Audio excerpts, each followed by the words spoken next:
जय श्री कृष्ण सा। आप सभी का मेरे चैनल पर स्वागत है।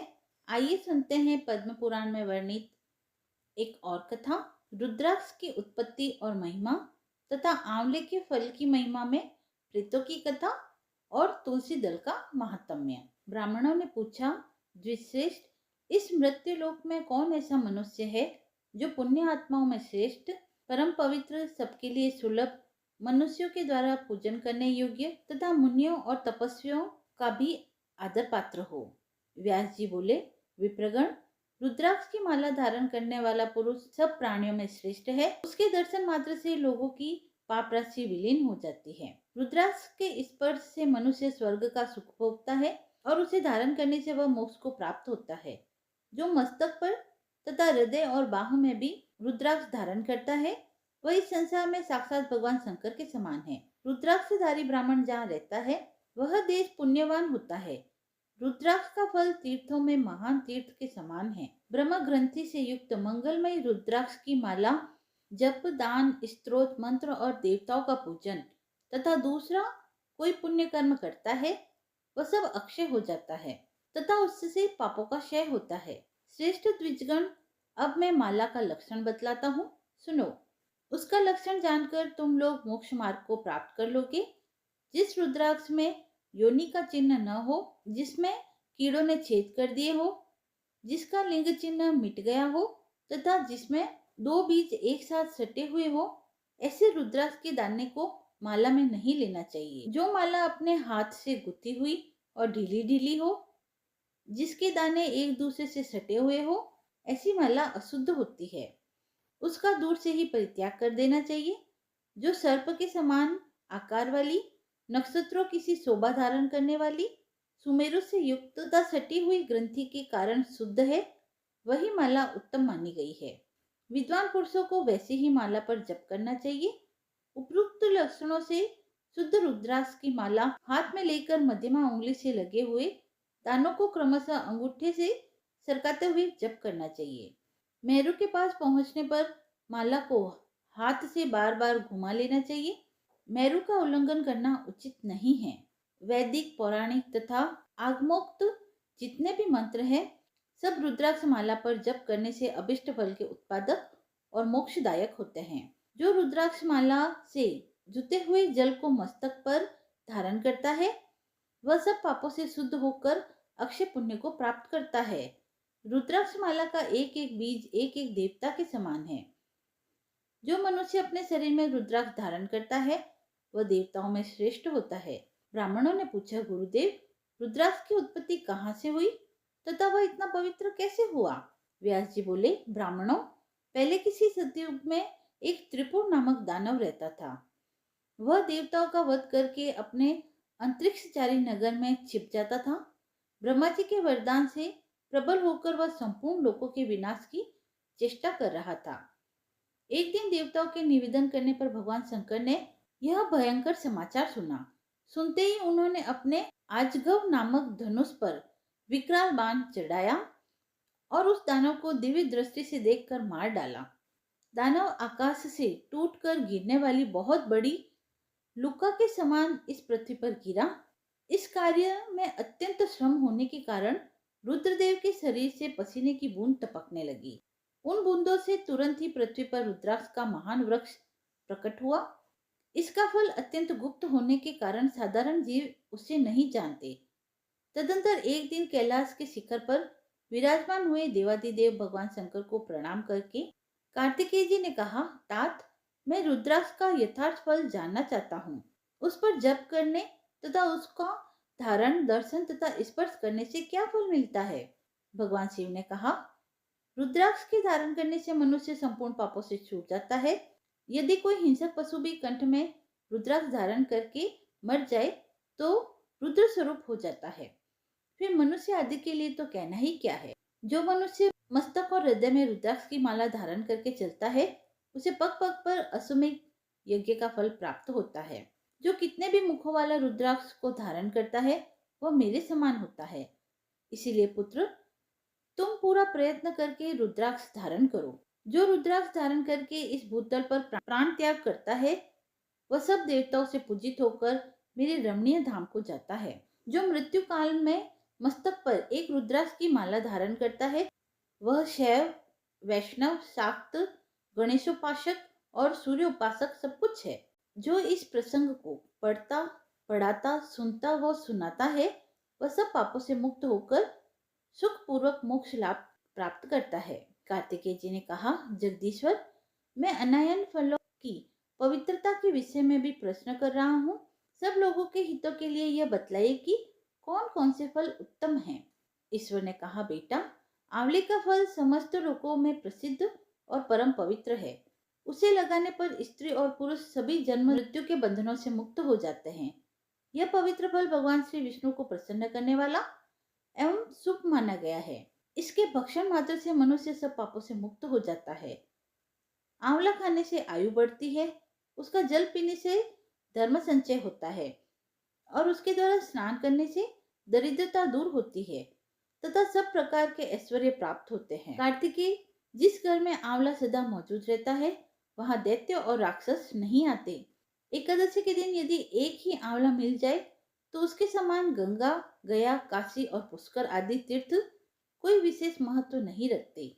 जो दोनों पक्षों की एकादशी को आंवले स्नान करता है, उसके सब पाप नष्ट हो जाते हैं और वह विष्णु लोक में सम्मानित होता है। सड़ानन, जो आंवले की रस से सदा अपने केश साफ करता है, वह पुनः माता के कोख में नहीं आता। आंवले का दर्शन, स्पर्श तथा उसके नाम का उच्चारण करने से संतुष्ट होकर वरदायक भगवान विष्णु अनुकूल हो जाते हैं। जहाँ आंवले का फल मौजूद होता है, वहाँ भगवान विष्णु सदा विराजमान रहते हैं तथा उस घर में ब्रह्मा एवं सुस्त्री लक्ष्मी का भी वास होता है। इसीलिए अपने घर में आंवला अवश्य रखना चाहिए। जो आंवले का बना मुरब्बा एवं बहुमूल्य नैवेद्य अर्पण करता है, उसके ऊपर भगवान श्री विष्णु बहुत संतुष्ट होते हैं। उतना संतोष उन्हें सैकड़ों यज्ञ करने पर भी नहीं हो सकता। स्कंद, योगी मुनियों तथा ज्ञानियों को जो गति प्राप्त होती है, वही आंवले का सेवन करने वाले मनुष्यों को भी मिलती है। तीर्थों में वास एवं तीर्थ यात्रा करने से तथा नाना प्रकार के व्रतों से मनुष्यों को जो गति प्राप्त होती है, वही आंवले के फल का सेवन करने से भी मिल जाती है। तात, प्रत्येक रविवार तथा विशेषतः सप्तमी तिथि को आंवले का फल दूर से ही त्याग देना चाहिए। संक्रांति के दिन शुक्रवार को तथा षष्ठी, प्रतिपदा, नवमी और अमावस्या को आंवले का दूर से ही परित्याग करना उचित है। जिस मृतक के मुख, नाक, कान तथा बालों में आंवले का फल हो, वह विष्णु लोक को जाता है। आंवले के संपर्क मात्र से मृत व्यक्ति भगवत धाम को प्राप्त होता है। जो धार्मिक मनुष्य शरीर में आंवले का रस लगाकर स्नान करता है, उसे पद पद पर अश्वमेध यज्ञ का फल प्राप्त होता है। उसके दर्शन मात्र से जितने भी पापी जंतु है, वे भाग जाते हैं और कठोर एवं दुष्ट ग्रह पलायन कर जाते हैं। स्कंद, पूर्व काल की बात है। एक चांडाल शिकार खेलने के लिए वन को गया। वहां अनेक मृगों और पक्षियों को मारकर जब वह भूख प्यास से अत्यंत पीड़ित हो गया, तब सामने ही उसे एक आंवले का वृक्ष दिखाई दिया। उसमें खूब मोटे मोटे फल लगे थे। चांडाल सहसा वृक्ष के ऊपर चढ़ा और उसके उत्तम उत्तम फल खाने लगा। प्रारब्धवश वह वृक्ष के शिखा से पृथ्वी पर गिर गया और वेदना से व्यथित होकर इस लोक से चल बसा। तदंतर संपूर्ण प्रेत, राक्षस, भूतगण तथा यमराज के सेवक बड़ी प्रसन्नता के साथ वहां आए, किंतु उसे ले न जा सके। यद्यपि वे महान बलवान थे, यद्यपि उस मृतक चांडाल की ओर आंख उठाकर देख भी नहीं सकते थे। जब कोई भी उसे पकड़कर ले जा न सका, तब वे अपनी असमर्थता देख मुनियों के पास जाकर बोले, ज्ञानी महर्षियों, चांडाल तो बड़ा पापी था। फिर क्या कारण है कि हम लोग तथा ये यमराज के सेवक उसकी ओर देख भी नहीं पा रहे? यह मेरा है, यह मेरा है कहते हुए हम लोग झगड़ा कर रहे हैं, किंतु उसे ले जाने की शक्ति नहीं रखते। क्यों और किसके प्रभाव से वह सूर्य की भांति दुष्प्रेक्ष हो रहा है? उसकी ओर दृष्टिपात करना भी कठिन हो रहा है। मुनियों ने कहा, प्रेतगण, इस चांडाल ने आंवले के पके हुए फल खाए थे। उसकी डाल टूट जाने से उसके संपर्क में ही इसकी मृत्यु हुई है। मृत्यु काल में भी इसके आसपास बहुत से फल बिखरे पड़े थे। इन्हीं सब कारणों से तुम लोगों का इसकी ओर देखना भी कठिन हो रहा है। इस पापी का आंवले से संपर्क रविवार को और किसी निषिद्ध वेला में नहीं हुआ है। इसीलिए यह दिव्य लोक को प्राप्त होगा। प्रेत बोले, मुनीश्वरों, आप लोगों का ज्ञान उत्तम है, इसलिए हम आपसे यह प्रश्न पूछते हैं। जब तक यहाँ श्री विष्णु लोक के विमान नहीं आते, तब तक आप लोग हमारे प्रश्न का उत्तर दें। जहाँ वेदों और नाना प्रकार के मंत्रों का गंभीर घोष होता है, जहाँ पुराणों और स्मृतियों का स्वाध्याय किया जाता है, वहाँ हम एक क्षण के लिए भी नहीं ठहर सकते। यज्ञ, होम, जप तथा देव पूजा आदि शुभ कार्यों के सामने हमारा ठहरना असंभव है। इसीलिए हमें यह बतलाइए कि कौन सा कर्म करके मनुष्य प्रेत योनि को प्राप्त होते हैं। हमें यह सुनने की इच्छा है कि उनका शरीर विकृत क्यों हो जाता है। ब्रह्मऋषियों ने कहा, जो झूठी गवाही देते हैं तथा व्रत और बंधन में पड़कर मृत्यु को प्राप्त होते हैं, वे नरक में पड़े हुए जीव ही प्रेत होते हैं, जो ब्राह्मणों के दोष ढूंढने में लगे रहते हैं और गुरुजनों के शुभ कर्मों में बाधा पहुंचाते हैं तथा जो श्रेष्ठ ब्राह्मणों को दिए जाने वाले दान में रुकावट डालते हैं, वे चिर काल तक प्रेत योनि में पड़कर नरक से कभी उद्धार नहीं पाते। जो मूर्ख अपने और दूसरे के बैलों को कष्ट दे, उनसे बोझ ढूंढने का काम लेकर उनकी रक्षा नहीं करते, जो अपनी प्रतिज्ञा का त्याग करते हैं, असत्य बोलते तथा व्रत भंग करते हैं तथा जो कमल के पत्ते पर भोजन करते हैं, वे सब इस पृथ्वी पर कर्मानुसार प्रेत होते हैं। प्रेतों ने पूछा, ब्राह्मणों, किस प्रकार और किस कर्म के आचरण से मनुष्य प्रेत नहीं होते। ब्राह्मणों ने कहा, जिस बुद्धिमान पुरुष ने तीर्थों के जल से स्नान तथा शिव को नमस्कार किया है, वह मनुष्य प्रेत नहीं होता।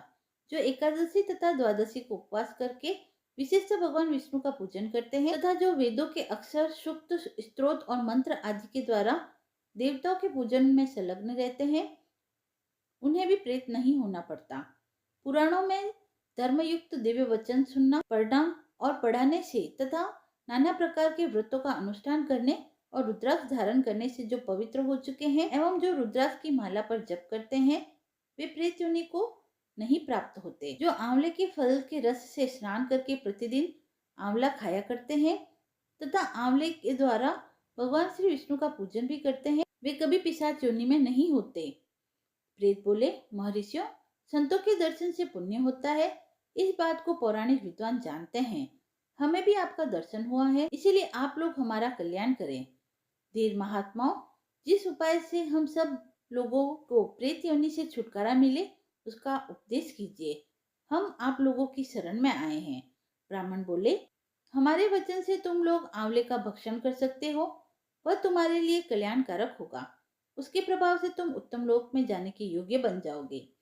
महादेव जी कहते हैं, इस प्रकार ऋषियों से सुनकर पिशाच आंवले के वृक्ष पर चढ़ गए और उसका फल लेकर उन्होंने बड़ी मौज से खाया। तब देवलोक से तुरंत ही एक पीले रंग का स्वर्णमय विमान उतरा, जो परम शोभायमान था। पिशाचों ने उस पर आरूढ़ होकर स्वर्गलोक की यात्रा की। बेटा, अनेक व्रतों और यज्ञों के अनुष्ठान से जो अत्यंत दुर्लभ है, वही लोग उन्हें आंवले के भक्षण करने मात्र से मिला। कार्तिकेय जी ने पूछा, पिताजी, जब आंवले के फल का भक्षण करने मात्र से प्रेत पुण्य आत्मा होकर स्वर्ग को चले गए, तब मनुष्य आदि जितने प्राणी हैं, वे भी आंवला खाने से क्यों नहीं तुरंत स्वर्ग में चले जाते। महादेव जी ने कहा, बेटा, जिस घर की मालकिन सहज ही काबू में न आने वाली, पवित्रा और संयम से रहित, गुरुजनों द्वारा निकाली हुई तथा दुराचारणी होती है, वहाँ प्रेत रहा करते हैं। जो कुल तथा जाति से नीच, बल और उत्साह से रहित, दुर्बल और दीन है, वे कर्म जनित पिशाच हैं। जो माता पिता, गुरु और देवताओं की निंदा करते हैं, पाखंडी वाम मार्गी है। जो गले में फांसी लगाकर पानी में डूबकर तलवार तथा अन्य किसी साधन से आत्मघात कर लेते हैं, वे प्रेत होने के पश्चात इस लोक में चांडाल आदि योनियों के भीतर जन्म ग्रहण करते हैं। मलेच्छों के देश में जिनकी मृत्यु होती है, जो मलेच्छों के समान आचरण करते हैं और स्त्री के धन से जीविका चलाते हैं, जिनके द्वारा स्त्री की रक्षा नहीं होती, वे निसंदेह प्रेत होते हैं।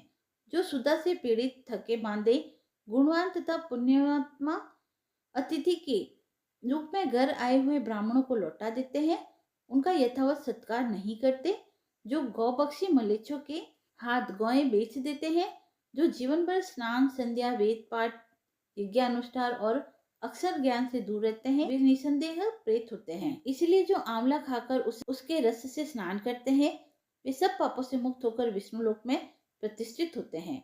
अतः सब प्रकार से प्रयत्न करके तुम आंवले के कल्याण में फल का सेवन करो। जो इस पवित्र और मंगलमय उपाख्यान का प्रतिदिन श्रवण करता है वह संपूर्ण पापों से शुद्ध होकर भगवान विष्णु के लोक में सम्मानित होता है। जो सदा ही लोकों में, विशेषतः वैष्णवों में, आंवले के महात्म्य का श्रवण करता है वह भगवान विष्णु के सायुज्य को प्राप्त होता है, ऐसा पौराणिक कथन है। कार्तिकेय जी ने कहा, प्रभु, रुद्राक्ष और आंवला इन दोनों फलों की पवित्रता को तो मैं जान गया। अब मैं यह सुनना चाहता हूँ कि कौन सा ऐसा वृक्ष है जिसका पत्ता और फूल भी मोक्ष प्रदान करने वाला है। महादेव जी ने कहा, बेटा, सब प्रकार के पत्ते और पुष्पों की अपेक्षा तुलसी ही श्रेष्ठ मानी गई है। वह परम मंगलमय, समस्त कामनाओं को पूर्ण करने वाली, शुद्ध, विष्णु जी को अत्यंत प्रिय तथा वैष्णवी नाम धारण करने वाली है। वह संपूर्ण लोकों में श्रेष्ठ, शुभ तथा भोग और मोक्ष प्रदान करने वाली है। भगवान विष्णु ने पूर्व काल में संपूर्ण लोकों का हित करने के लिए तुलसी का वृक्ष रोपा था। तुलसी के पत्ते और पुष्प सब धर्मों में प्रतिष्ठित है। जैसे भगवान विष्णु को लक्ष्मी और मैं दोनों प्रिय हैं, उसी प्रकार यह तुलसी देवी भी परम प्रिय है। हम तीनों की सिवा कोई चौथा ऐसा नहीं जान पड़ता जो भगवान को इतना प्रिय हो।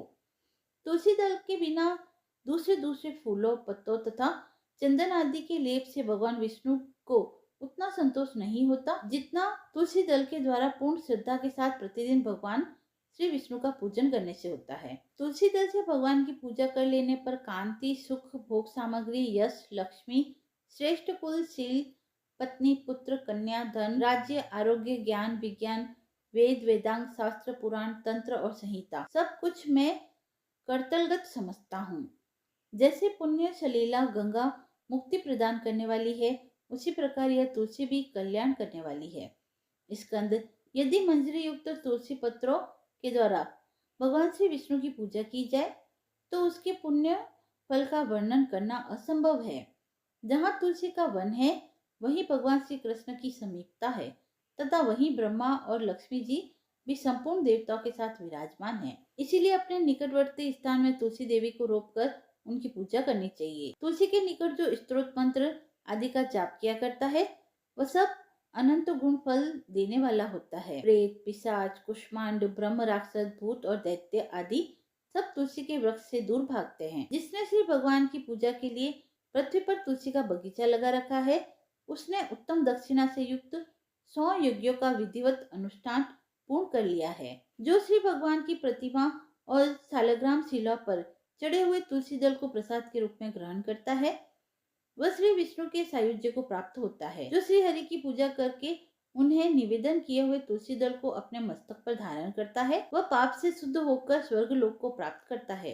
कलयुग में तुलसी का पूजन, कीर्तन, ध्यान, रोपण और धारण करने से वह पाप को जलाती और स्वर्ग व मोक्ष प्रदान करती है। जो तुलसी के पूजन आदि का दूसरे को उपदेश देता है, स्वयं भी आचरण करता है, वह भगवान श्री लक्ष्मीपति के परम धाम को प्राप्त होता है। जो वस्तु भगवान श्री विष्णु को प्रिय जान पड़ती है वह मुझे भी अत्यंत प्रिय है। श्राद्ध और यज्ञ आदि कार्यों में तुलसी का एक पत्ता भी महान पुण्य प्रदान करने वाला है। जिसने तुलसी जी की सेवा की है उसने गुरु, ब्राह्मण, देवता और तीर्थ सबका भलीभांति सेवन कर लिया। इसीलिए षडानंद, तुम तुलसी का सेवन करो। जो शिखा में तुलसी स्थापित करके प्राणों का परित्याग करता है वह पाप राशि से मुक्त हो जाता है। राशियों आदि यज्ञ, भांति भांति के व्रत तथा संयम के द्वारा धीर पुरुष जिस गति को प्राप्त करता है वही उसे तुलसी की सेवा से मिल जाती है। तुलसी के एक पत्र से श्री हरि की पूजा करके मनुष्य वैष्णव तत्व को प्राप्त होता है। उसके लिए अन्यान्य शास्त्रों के विस्तार की और क्या आवश्यकता। जिसने तुलसी की शाखा तथा कोमल पत्तियों से भगवान विष्णु की पूजा की है उसका कभी पुनर्जन्म नहीं होता। कोमल तुलसी दलों के द्वारा प्रतिदिन श्री हरि की पूजा करके मनुष्य अपने सैकड़ों और हजारों पीढ़ियों को पवित्र कर सकता है। सदानंद, ये मैंने तुमसे तुलसी के प्रधान प्रधान गुण बतलाए हैं।